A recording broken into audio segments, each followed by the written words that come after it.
नमस्कार, आप देख रहे हैं यूथ मीडिया टीवी। इस वक्त हमारे साथ रवि नेगी है, भाजपा के नेता हैं और 2020 के विधानसभा चुनाव में मनीष सिसोदिया से बहुत कम अंतर के वोटों से हार गए थे। स्वागत है आपका यूथ मीडिया टीवी पे। कैसे जीतेंगे इस बार का चुनाव आप लोग? इस बार दिल्ली में पूर्ण रूप से भारतीय जनता पार्टी की सरकार आने वाली है और जो भ्रष्टाचार 12 साल में कुशासन और जो चरम सीमा में जो भ्रष्टाचार किया उसके लिए लोग तरासते हैं और लोग चाहते हैं कि दिल्ली में भारतीय जनता पार्टी की सरकार आए।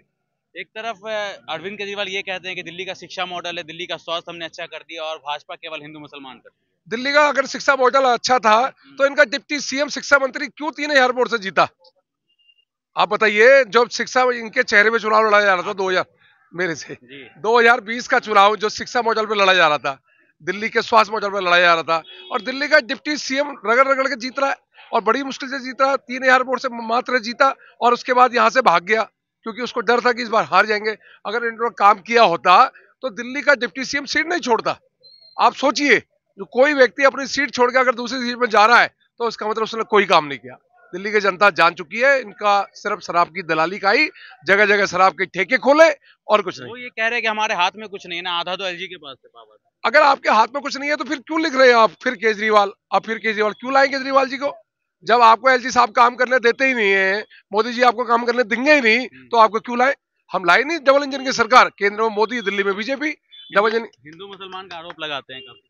भाई, हिंदू मुस्लिम का आरोप क्या है? आप मतलब पर भी तो आरोप लगता है कि मुसलमान हो तो अपने दुकान पे नाम लिखो और हिंदू हो तो जय श्री राम का झंडा लगाओ। एक बात बताओ, ये इससे हाँ। पूछो जाए, ये राम मंदिर का तो विरोध करते हैं, मेरी नानी मना कर रही है केजरीवाल जी, और दिल्ली में 100 करोड़ का हज हाउस बनाते हैं। ठीक है, मौलानाओं को 18,000 रुपए देते हैं।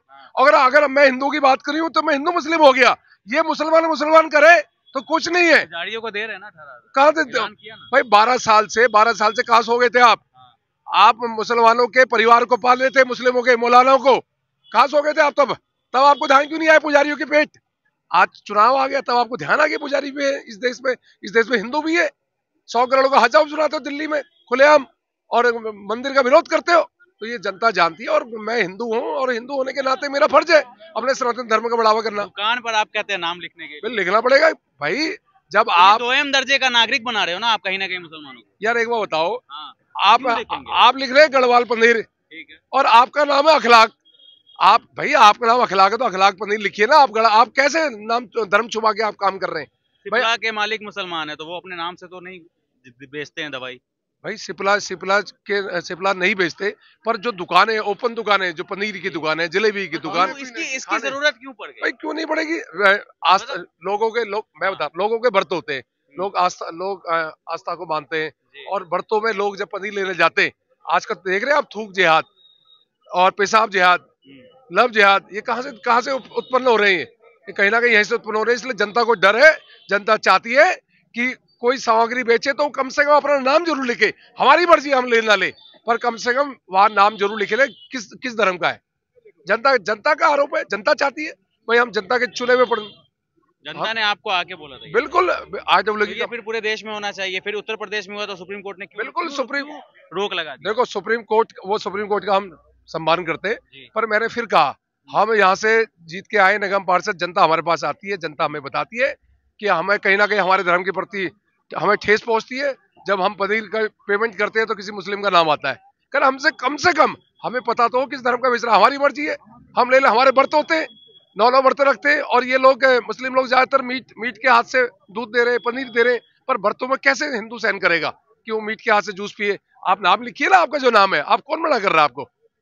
आप जब किसी नौकरी में जाते हैं तो आप अपना नाम लिखते हैं ना, मैं एमसीटी में ये हूँ, मैं दिल्ली पुलिस में इंस्पेक्टर हूँ, बताना पड़ता है ना। मुसलमान ही क्यों लिखे थे? सब लिखे, किसको मना कर रहे हैं? सारे हिंदू लिखते हैं ना, हम क्या दिक्कत है? ठीक है, चलिए चुनाव के बारे में बात करते हैं। मनीष सिसोदिया यहाँ से अब वो जंग पूरा चले गए, अवध हो जाए यहाँ पर आए यूपीएससी के, वो भी मतलब आपके भी 1 लाख फॉलोअर्स हैं। एक सेकंड, आपके भी 1 लाख फॉलोअर्स हैं इंस्टाग्राम के ऊपर, उनके भी अच्छे खासे फैन फॉलोइंग है, लोग सुनते हैं। क्या बोलेंगे अवध ओझा जी के बारे में? भाई अवध ओझा के गले में घंटी डाल दी, क्योंकि सिसोदिया को पता था कि उसने हारना तय है और सिसोदिया 10 साल में जो लोगों को मूलभूत चीज, एक साफ पानी मुहैया नहीं कराया। डिप्टी सीएम बड़ी बड़ी बातें करते हैं, डिप्टी सीएम साफ पानी मुहैया नहीं करा पाया। सीवर सारे ओवरफ्लो, चारों तरफ पार्कों की खस्ता हालत, सड़कें टूटी हुई, और उसके बाद उसको पता था उसका हारना तय है, तो अपने गले की घंटी अवध ओझा जी के गले में डाल गए। और अवध ओझा जी शिक्षक हैं, उनको हम मानते हैं उनको, पर कहीं ना कहीं 19 साल 19 केस, खुद बोलते हैं ललन टॉप में, मैं 19 साल में मेरे पे 19 केस थे और मैंने मर्डर किया, मैंने गोली चलाई, खुद बोलते हैं। तो क्या ऐसे व्यक्ति को, जो अपराधी व्यक्ति हो, क्या पचपड़गंज अपनाएगी? नहीं अपनाएगी। अपराधी और बाहरी बाहरी व्यक्ति को। ठीक है, बहुत शुक्रिया हमसे बात करने।